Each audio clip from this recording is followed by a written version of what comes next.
I've got a wrestling match on Saturday, so I have to buy a door. A door?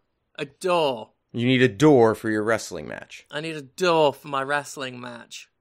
For your no DQ wrestling match. Yeah. I can't imagine how those two things would be connected. Yeah, that Right? seems totally unrelated. I'm going to put someone through it.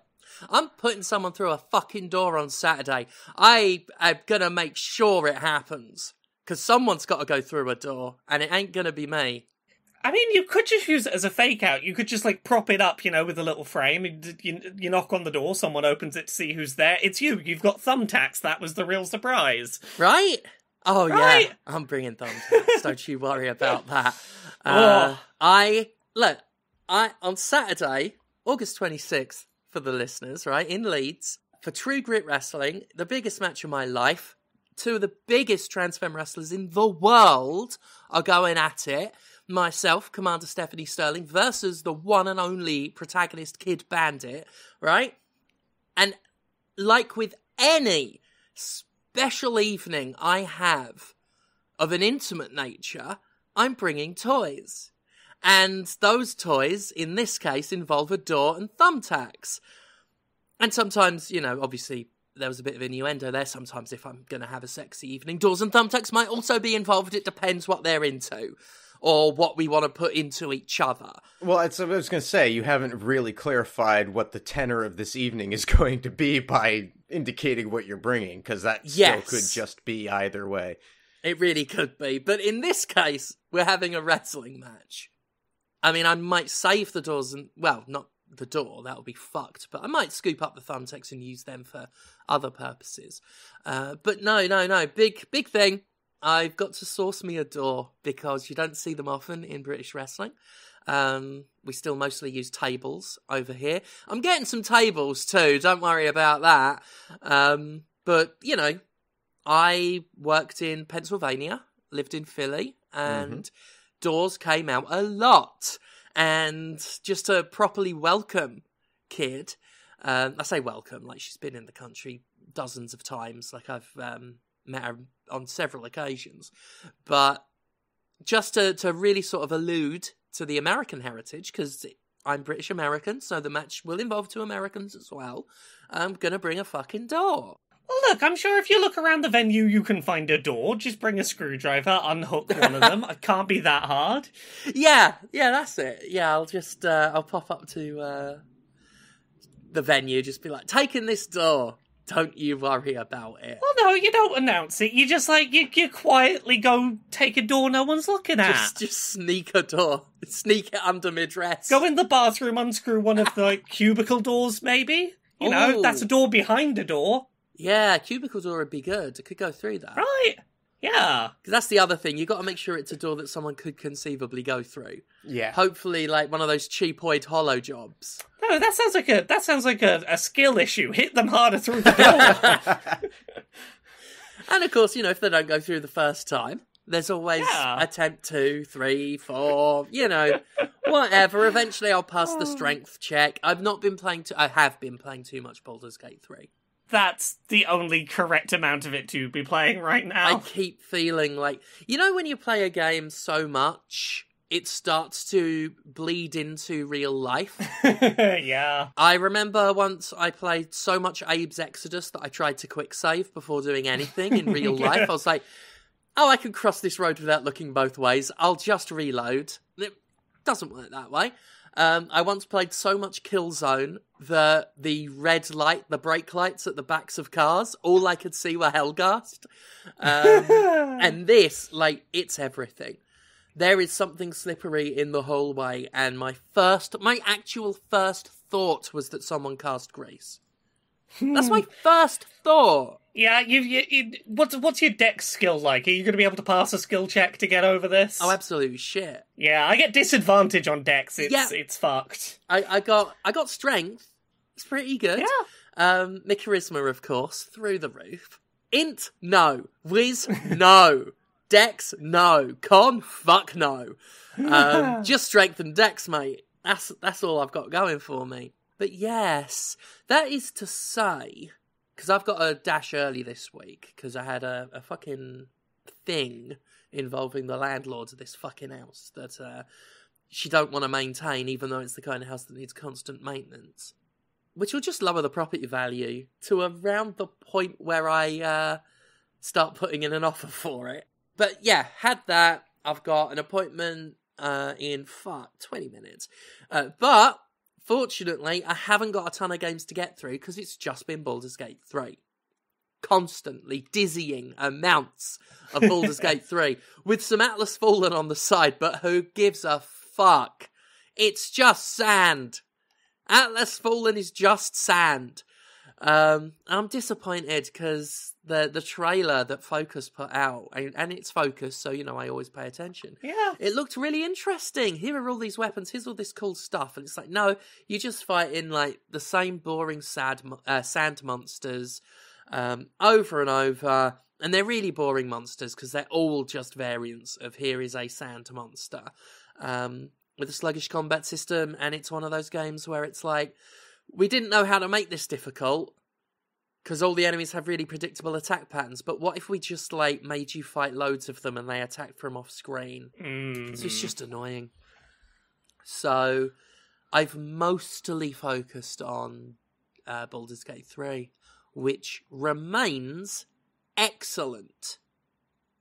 Stunningly so. Yeah. Stunningly excellent.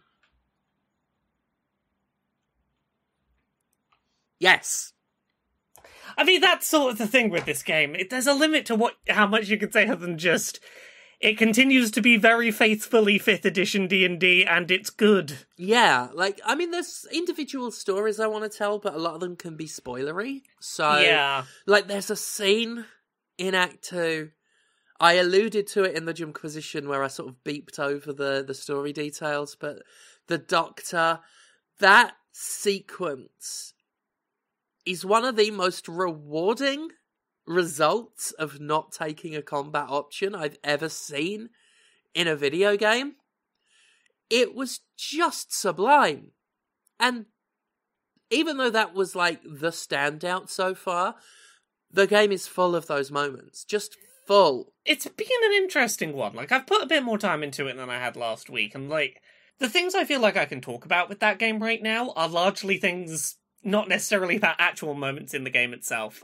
I was watching your Jimquisition this week because, you know, subtitling. Yeah. I've been thinking a lot about, like, about the stuff to do with, like, save scumming and, like, relation to 5th edition D&D itself.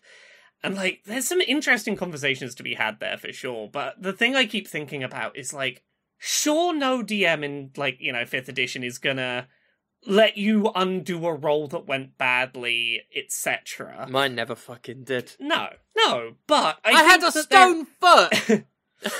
Your story about the stone foot, I think, is a really good example. Like, as someone that's, like, the last 6 months I've been DMing a campaign that I've been putting out online, and, like, thinking about that interaction, if you had a really bad roll that was gonna lead to that sort of level of consequence, a DM isn't gonna, like, go, let's re-roll that and see if you can get that roll better.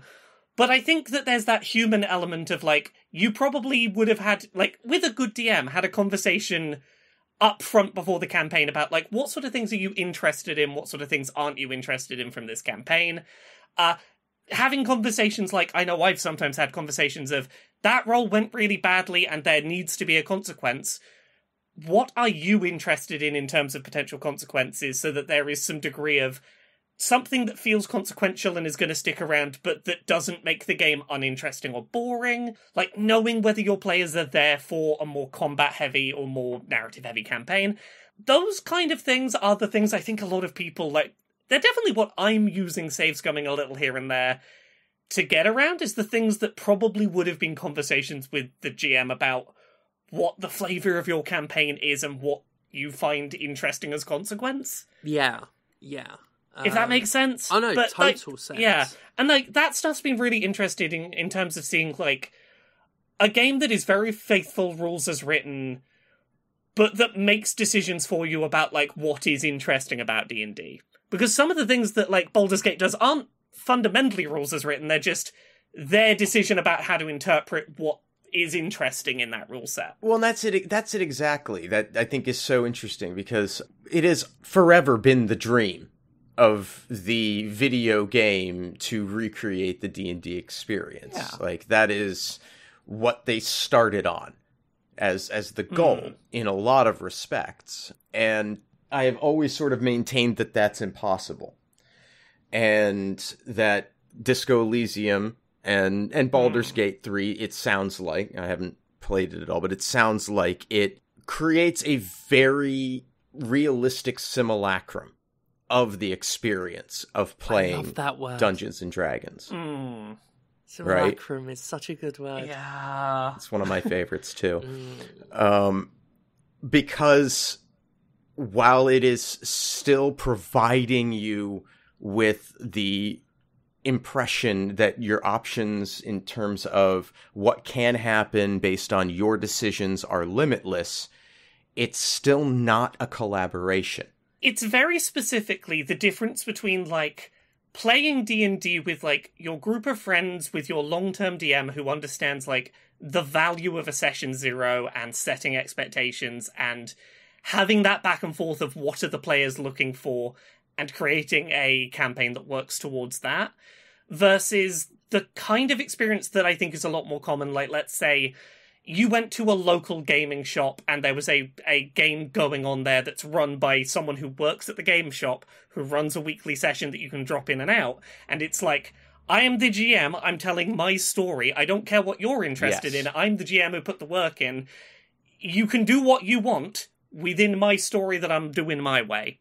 And it's not to say that either of those GM styles is inherently better or worse, but it's... I'll say it. I mean, I have my preferences. Yeah, but, like, it's not that this game is... Because I've seen some people trying to present it as, like, oh, this is real D&D. Like, if you're playing D&D with a GM who's, like, taking what you want from the campaign out of the story, you know, they're incorporating that into the story, they're not a proper GM. They're just one of these newfangled youngster GMs. So it's like, no, fuck off. It's stupid enough. Sorry to cut in, but I just got to say, it is stupid enough when we deal with, and I've been talking about this since our mutual old colleague, Sumit Sarkar, got a phone call over a review that I wrote.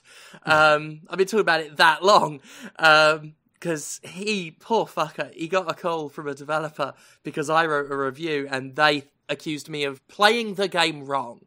And we talked about this many times, and I think it's stupid enough to accuse someone of playing a video game, which is a lot less freeform, a lot more regimented. Yeah. It's very stupid to accuse someone of playing a game wrong. But to do it over a tabletop role-playing game that is supposed to be about flavour and playing characters and interfacing with a human who can adapt and roll with what you want and what you want to do, to say that there is a wrong way to do that, a wrong way for people to have fun with that, is so imbecilic that I want to, like, just bop him in the back of the head with a rolled up newspaper.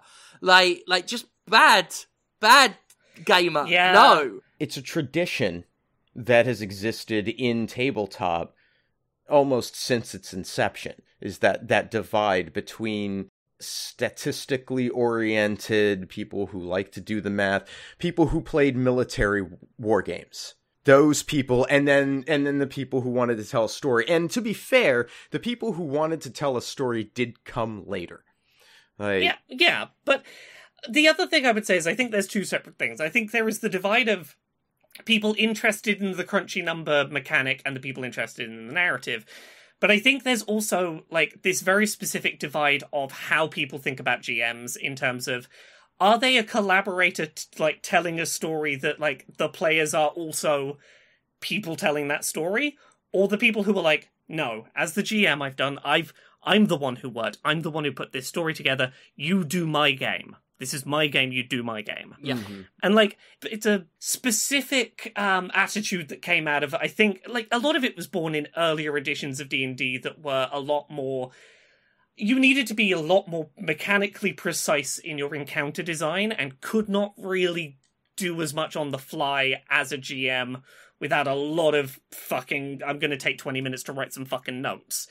And that created a sort of like, yeah, you can do what you want, but you can do what you want within the story I am going to tell you.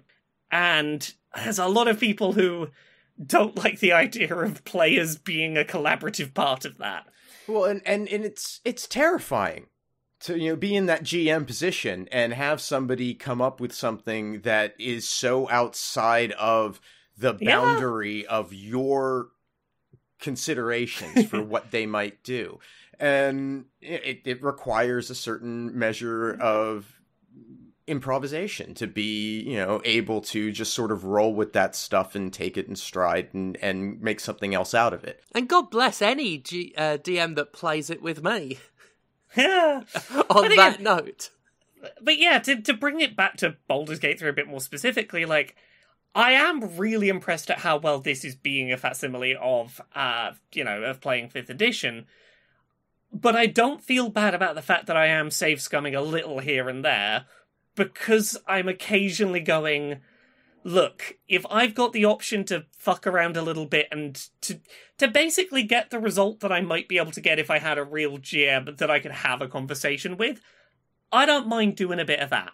Yeah. Doing a little bit of steering to go, I can see that you've got the tools here for me to have the kind of campaign I'm interested in.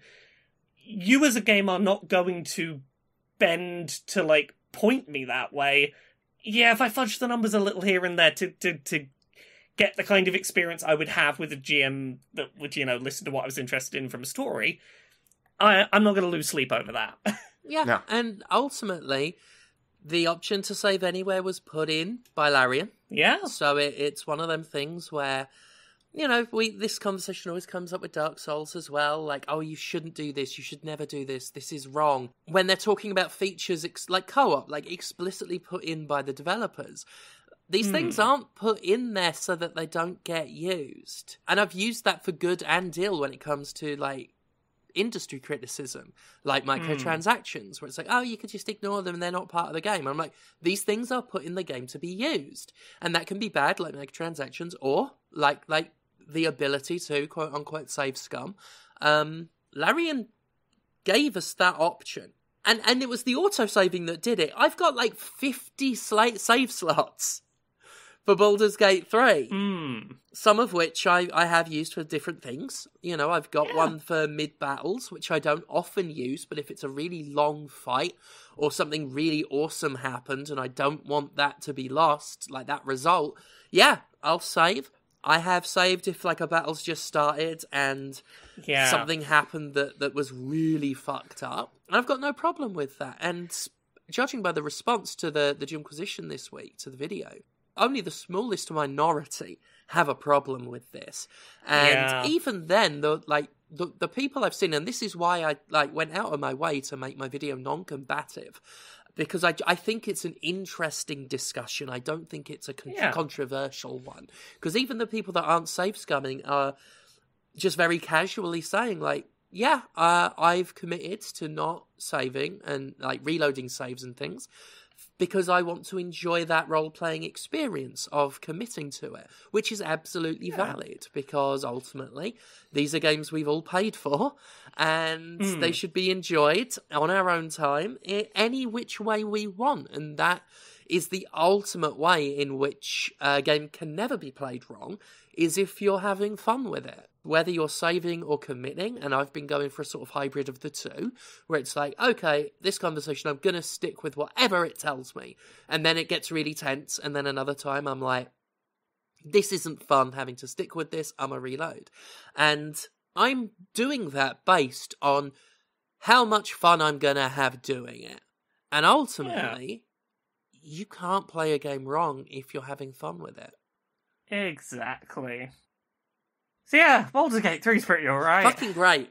Oh my god. I haven't boinked anything yet. And I sort of like that. Like, it is taking a very long time. I've gone steady with Shadowheart, which I just sort of fell into, because I had designs on Gale as well. And unfortunately, I had the option to say I wanted them both, but Gale is monogamous, and that's his deal. Yeah. So couldn't. I've done kissing, but sex has not been a thing flirting as well, but no sex. And I like that because all of this has been conversation based. It's the characters getting to know each other. It's experiencing stuff together. It's not this creepy thing that we see in other games where it's like aggressively flirt and turn everything sexual, or keep giving them presents to make them like you and fuck you. It's none of that stuff that, like, quote-unquote nice guys in real life think sex works. And too many video games have done that, where sex is part of basically a mini-game. It's basically a mini-game to have a relationship with someone in, say, a BioWare game, or some of the latter-day Ubisoft games, which were about as creepy as some of Ubisoft's executives. Like, I played I think it was Odyssey, the one set in Greece. And in order to, like, have your end away with someone, you had to take anything they were saying, no matter how emotional they were being, or upset they were, or how much they wanted to talk about something else. You had to turn everything sexual, and there was an option to inappropriately bring everything back to how much you want to fuck someone.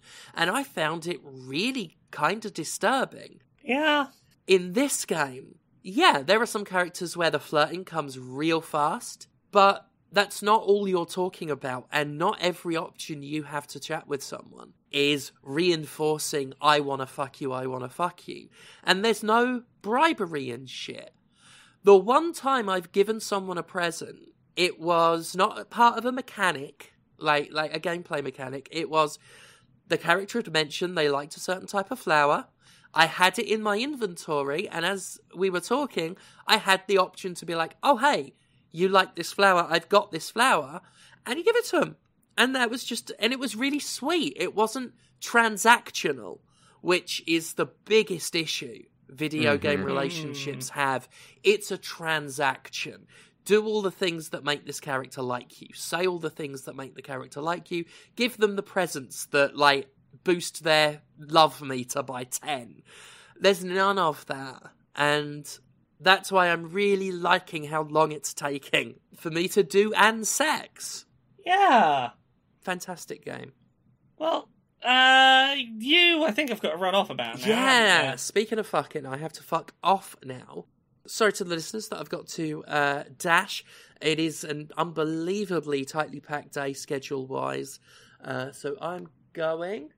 And yeah, hopefully I will see some of y'all on Saturday, August 26th, True Grit Wrestling. That's in Leeds. Someone's going through a door. I don't intend for it to be me, but I'm bringing a fucking door. Right. Ooh. I'm going to fuck off. Thank you all so much. You do that. Right. Bye. Bye. So, what have you been playing this week, Comrade? Well, I've played a few things. I mentioned last week that there was something else that I had played that I was going to dedicate more time to. And I didn't dedicate that much more time to it, to be honest. But there's a SnowRunner. Have you seen this? The name's really familiar. What is this? It's like Trucks the Game. Oh, I've seen this. I haven't played it, but I know the one. Yeah, it's not, and it's Casey Explosion is really into this, and I have seen them play it many times. And at some point, I was just like, you know what, I'm gonna go check this out, and it's on Game Pass, so it's available. Ooh, I did not know it was on Game Pass. This is in that category of things I enjoy playing alongside, like, Euro Truck Sims. Give me trucks to ride. Let me drive vehicles around. Yeah, and this is a lot more objective focused than a lot of truck simulator games I've seen. You seem to be, at least in the first environment, which is in Michigan, and these are all like supposed to be, they're regionally representative, but not in any way accurate to any specific place, as far as I'm aware. But you start out in Michigan, and it's muddy, and there seems to have been some storm that has blown through this area, and you have a truck, like a pickup truck, and you have to go out and find other trucks and use them to navigate this rough terrain, rebuild bridges, remove roadblocks by getting to where a resource is, picking it up, putting it on your truck, bringing it to where the resource is needed to be. That's really the whole fucking game. Is you take a truck, you have to, in some cases, outfit it with specific gear in order to accomplish the goal that you have in mind. You go out to a place, you use your truck to collect resources or to pick something up, drag something out of the environment, and then bring it somewhere else. Very, very just, that's what you're doing. But in the doing, it's Death Stranding. It is fucking Death Stranding in truck form.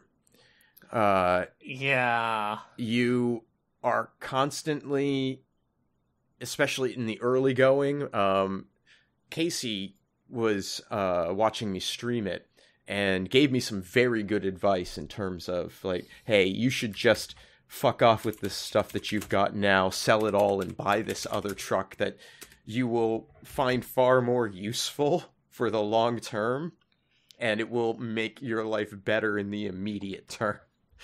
And and that has worked out pretty well. But it's you get into mud, and then you have to figure out, okay, so using my gears and my turning my steering wheel, I can work my way out of this. There's a winch. You can attach the winch to multiple parts of your truck, and then you attach the other end of the winch to something in the environment, and you can drag yourself out of places. You can drag objects and vehicles with it. It is dense with shit to do in trucks, and it's even a bit overwhelming to some extent, and maybe could do a little better job of tutorializing. But it is fun, and it is really satisfying to get stuck in something and then be able to pull yourself out of it using the tools on hand. It just feels good when you can do it. And there's no, other than the time you wasted getting to that place and getting stuck, there's no penalty for giving up and returning your truck back to the garage and going to attempt it again, or go do something else. That's just fine. You just pop up the little menu, recover it, and you're back in your garage and on again. It doesn't penalize you for in a lot of ways. You run out of gas, all right, fine, you recover your car. Gas, or you can bring another truck over to it and refuel it. If you spent a lot of time getting to a specific area and you can, scoot around some other way and refuel it, fine, do that. But it gives you options. It gives you opportunities to prepare for these eventualities that could happen. You can carry extra fuel in a lot of cases, and there's a lot of little accessory add-ons and stuff that will make your life easier. But you don't have to you can just try, and it's fine with that. And if you fuck up, that's fine too. You might have spent 20 minutes doing it. Oh, well, who cares? I like that approach. It's enjoyable to play. It's almost arcade-like in its, who cares sort of mentality on it.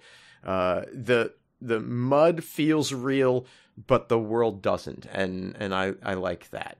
I haven't left Michigan though, and there's like at least 4 more areas to go to. Just having glanced at the menu once, it tried to drag me off to Alaska pretty quick in, and I was like, no. I know the game's called SnowRunner, and maybe you're trying to tell me something, but no, I'm going back to Michigan.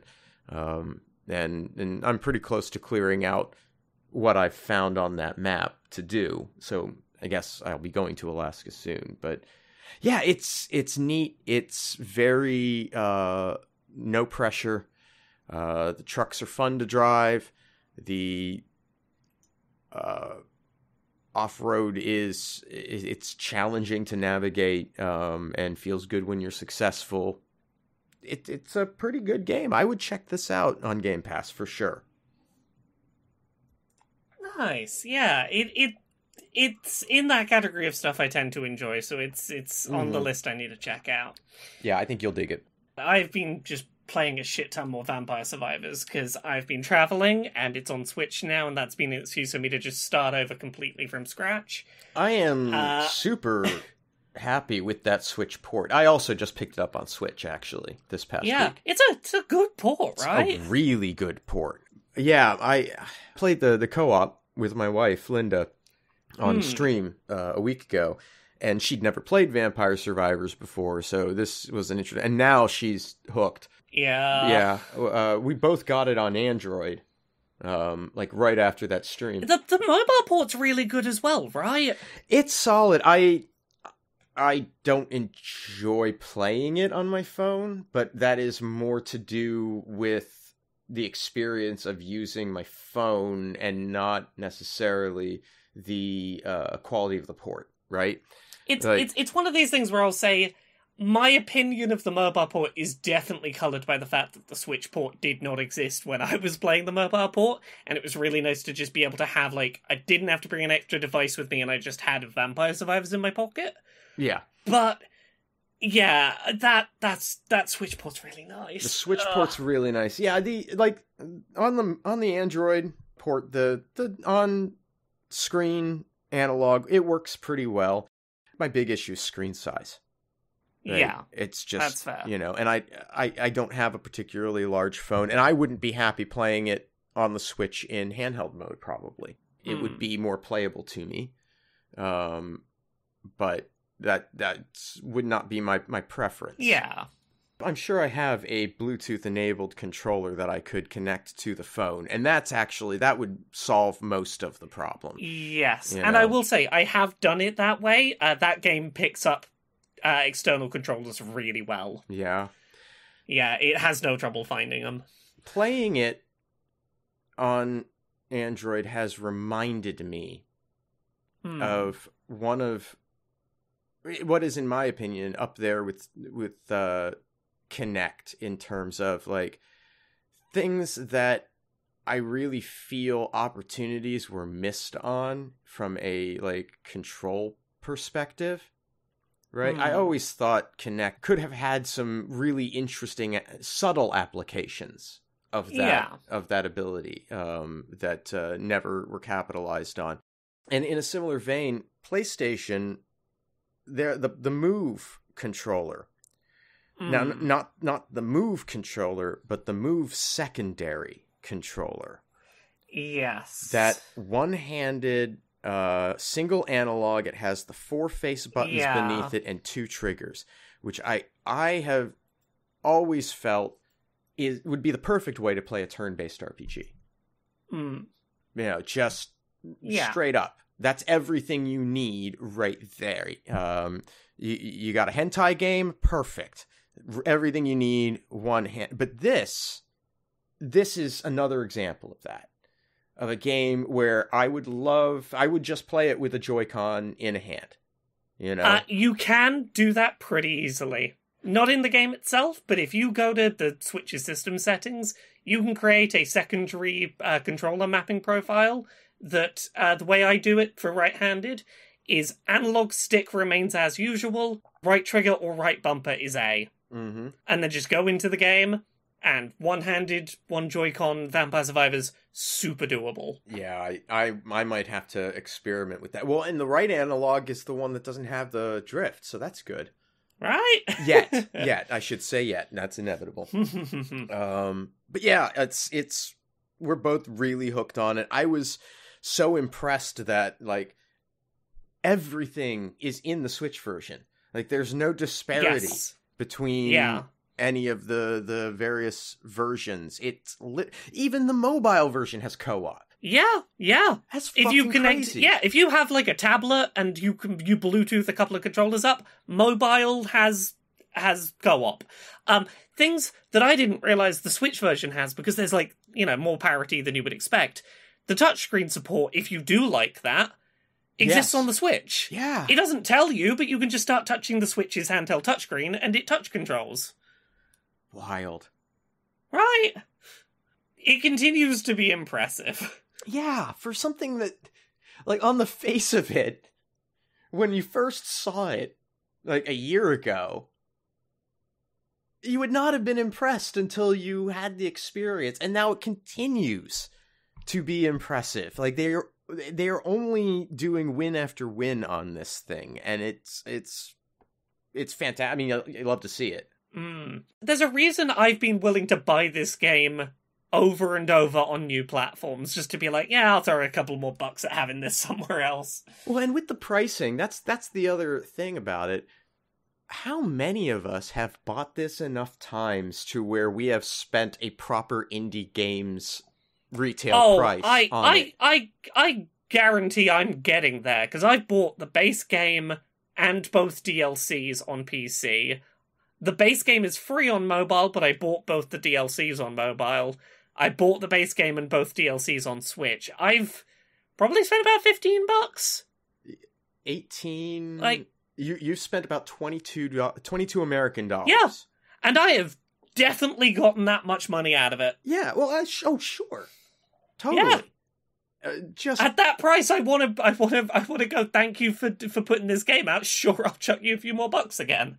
Utterly remarkable. Yeah.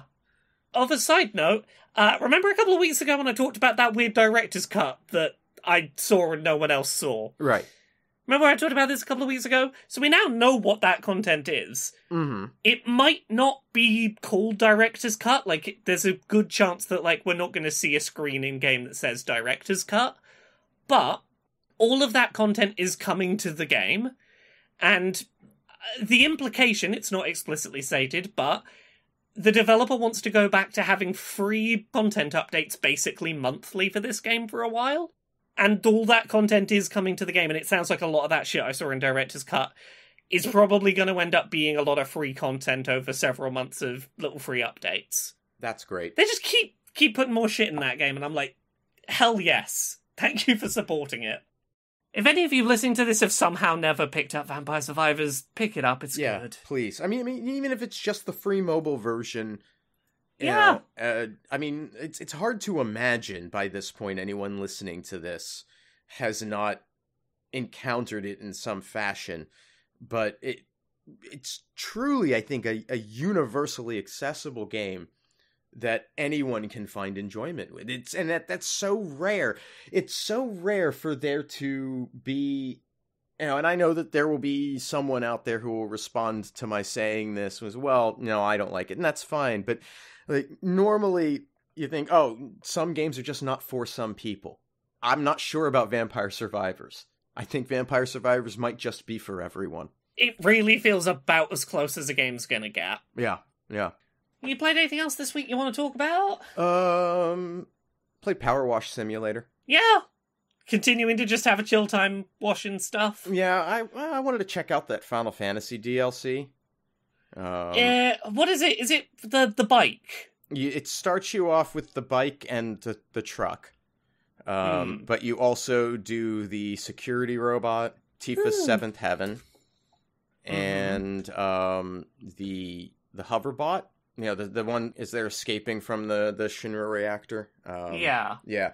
And you know, you get little like story bits. You know, like it quite clearly positions itself at the very opening moments of Final Fantasy VII. Like, when you're cleaning Tifa's Seventh Heaven, they must have just left to go do the job. Yeah. It's that sort of thing. And so that's cute framing, and it's satisfying. They're good things to clean, and they get real shiny. And then I also started doing the Tomb Raider DLC. You clean Croft Manor. Oh. Yep, you clean Croft Manor, the obstacle course. I'm currently doing the hedge maze. And this is one of those, like... She's rich.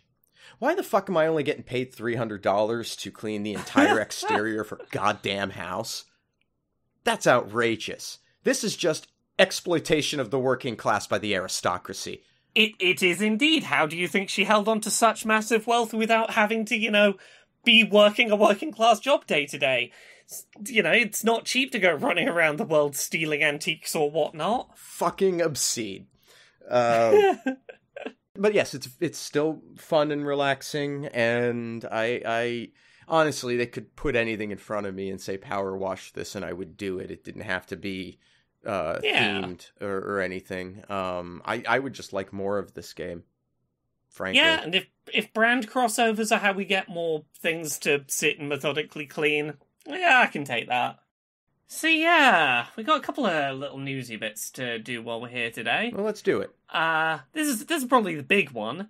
So you know how the UK's Competition and Markets Authority, basically the only group who said, no, we're not going to allow for Microsoft to acquire Activision Blizzard King. Mm-hmm. Well, we know what the big play is from Microsoft now to try and get around this. The UK CMA has been pretty steadfast on what it is that they're unhappy about, and their specific sticking point was Microsoft being able to become a monopoly in the streaming space. And Game Pass streaming becoming a monopoly. And I do think that is a legitimate concern. I think so. I don't know that we're far enough along with it that Microsoft actually represents a real threat. But if anyone's going to, it's them. And yeah, I think that's a worthwhile thing to be concerned about. So Microsoft's response to this, that has now been sort of confirmed and is doing the rounds, is Microsoft has agreed to sell the streaming rights for Activision Blizzard games to Ubisoft if its acquisition of Activision Blizzard King goes through. It would be a pretty big change if it happens, but it seems like this is their one big Hail Mary to get the UK to sign off on the deal. If approved, streaming rights for all new Activision Blizzard PC and console games released over the next 15 years will be given to Ubisoft, with those rights then existing in perpetuity. So, if Microsoft owns Activision, then the next 15 years of Call of Duty games will be forever streamable via Ubisoft's cloud servers. Microsoft President Brad Smith states that this change means that Microsoft won't control the exclusive rights to stream Activision Blizzard games. I'll read his statement here. Under the restructured transaction, Microsoft will not be in a position to either release Activision Blizzard games exclusively on its own cloud streaming service, Xbox Cloud Gaming, or to exclusively control the licensing terms of Activision Blizzard games for rival services. That seems to be the big swing they're making. What are you thinking about this? I think it's probably going to work. I would be pretty surprised under these terms if the deal is not allowed to go through. Yeah. 15 years is a pretty lengthy amount of time in a regulator's eyes for new competition to develop, and antitrust is hard, but you can always pursue it later if it gets worse. So I would expect that they'll probably let this fly at this point. Yeah. It is still a case of, as we were talking about before the show, that it's still the industry becoming more of a monopoly than it previously was. It's a condensing down of the big companies under smaller sub-companies, and Ubisoft, we have our problems with Ubisoft, and also would that be the still unaddressed abuse claims by their employees, those very ones, and the lawsuits and Yves Guillemot and all of that, right? Yeah, the whole Guillermo family, as it happens, yeah. So you've got all that stuff with Ubisoft, but also this is equally a company that has been eyeing to get bought up themselves for a while. Yeah. This doesn't change the fact that the industry is moving in an increasingly narrow, monopolized big company fashion.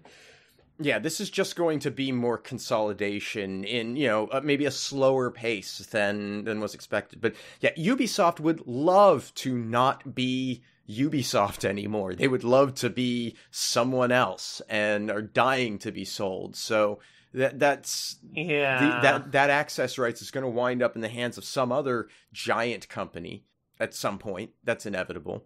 Yeah. This is not a confirmation that the CMA is going to approve the deal at this point, but... Yeah, we're speculating, but it feels right. Yeah, so the CMA already said that, like, the last deal failed, we do not approve it. They are open to assessing a new proposal, so it seems like this is going to get put on the CMA's desk, and at some point in the coming weeks we will have an answer on whether this is enough for it to go through. But I'd be surprised if the CMA didn't thumbs up this, because it really seems like this was the only real sticking point they had. Mm-hmm. So we'll see. It seems likely that you'll probably be able to pick up streaming versions of Call of Duty on Ubisoft's streaming service, I guess. And the only other real thing news-wise this week, and there's, like, not a lot to say about this other than just that it's happening, but Charles Martinet is no longer going to be voicing Mario. Well, it's talking about inevitable things. That day was going to come. Yeah, that day was always going to come. Nintendo is allegedly has moved Charles Martinet. He's not, not going to be employed by Nintendo anymore. He's going to have a job title, let me find it, of Mario Ambassador. How did I know the word ambassador was going to come up here? Right. And he's going to continue to travel the world, sharing the joy of Mario and interacting with you all, which I assume means he's going to show up to stuff where people want to meet the voice of Mario. And he's going to be on Nintendo's payroll as you were Mario for ages, we're not going to stop paying you. Have money because you were Mario. Good work if you can get it. Honestly, yeah, if you can get a job where you not only get that kind of consistent work, but you get to just sit in the role of, you were that role for 20 years, can be your job afterwards. What a fucking deal for your retirement years, right? You're going to not only get to do the thing that everyone says they're going to do when they retire. Oh, I'm going to see the world. I'm going to do shit. And Nintendo's going to fucking pay your ass to do it. Yeah. That's a great, good for Charles. I will note about this, and, like, this is not, like, confirmed anywhere, but this is just a thought I had passed over me. For all the people who asked about why Charles Martinet a year ago wasn't voicing Mario in the Mario movie, this is definitely not the reason. No. But knowing that they were probably making plans to sunset him probably made, certainly didn't hurt that decision. We do know when we're going to hear the first sort of takes of replacement Mario, or I say Mario, it's like half the characters in the Mario universe. So, Super Mario Wonder, that's coming out later this year, I think it's coming out in October, will not feature Charles Martinet, with new voice talent taking over the voice roles of Mario and or Luigi. The other one that we know is WarioWare Move It, will feature a new voice artist playing Wario. We don't know if it's one person or other people, but yeah, basically from like September onwards, we're going to be hearing the first not Charles Martinet Marios coming through. I'll look forward to it. Good on him for making that a fucking lifetime career. And good on him for making it a voice that could have very easily been replaced at any time, because it's not like impossible and it's so well known, but he still managed to stick it out in the job for as long as he did. That's impressive. Yeah, there's a lot of people who do not manage to make voice acting roles stick around in video games, even when they voice very iconic people. Yep. Whether that's well done, Charles, for keeping your job, or good Nintendo for not like throwing him out for someone cheaper. Whatever happened there, probably good. Yeah. But yeah, it's not that much else this week. It's a reasonably quiet. You got a reasonably quiet week. Well, you know who doesn't have a quiet week, Laura Kate Dale. Who is it? Me? It's you. You do It's not me. have a quiet week. You are doing all of the things, and people need to know where they can see all of the things that you're doing. Well, you can see all the things I'm doing at Laura K. Buzz pretty much everywhere. I've got that good unified branding: Twitter, Twitch, YouTube, TikTok, Patreon, that's the one that pays the bills, Mastodon, Blue Sky, Threads, wherever you happen to be, Laura K. Buzz. I've got a book coming out October 19th, Stories of Autistic Joy. Look forward to that. It's kind of like that book Gender Euphoria I did, but about autistic joy. Like, it's going to be pretty good. If you're around at Gamescom, I'll be there, but I'll be in the hidden back rooms away from all the fucking people. But if you see me, say hi. just Laura K. Buzz. Keep an eye out for shit I'm doing there. I'll post all the things that I end up doing.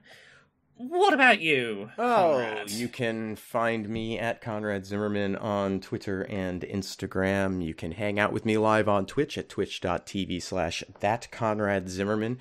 You can buy anti-capitalist propaganda from me at mercenarycreative.com. Also, licensed Jimquisition merchandise last week-ish, give or take, for some of that stuff that's clearance. So if you want some of those designs, go there, check them out, get them now because they're going to be gone soon. Mercenarycreative.com. You can check out a streaming show that I produce called Red Planet about how we can work together to make the world a better place. And everything that I do online gets supported through Patreon at patreon.com/fistshark. And Laura, did you know someone else we know has a Patreon? Who could that even be? It's James Stephanie Sterling, and you can find it at patreon.com/Jimquisition. You can also check Steph out themselves. Leeds, 26th, True Grit Wrestling. If you're in town, go check it out. If you're not in town, get into town and go check it out. And we will be back with another episode of this next week, right? I'll be coming back from Gamescom. I'll have probably played a shit ton next week. You just wait and see. The deluge. The deluge is coming. Okay, we're done. Bye. Bye.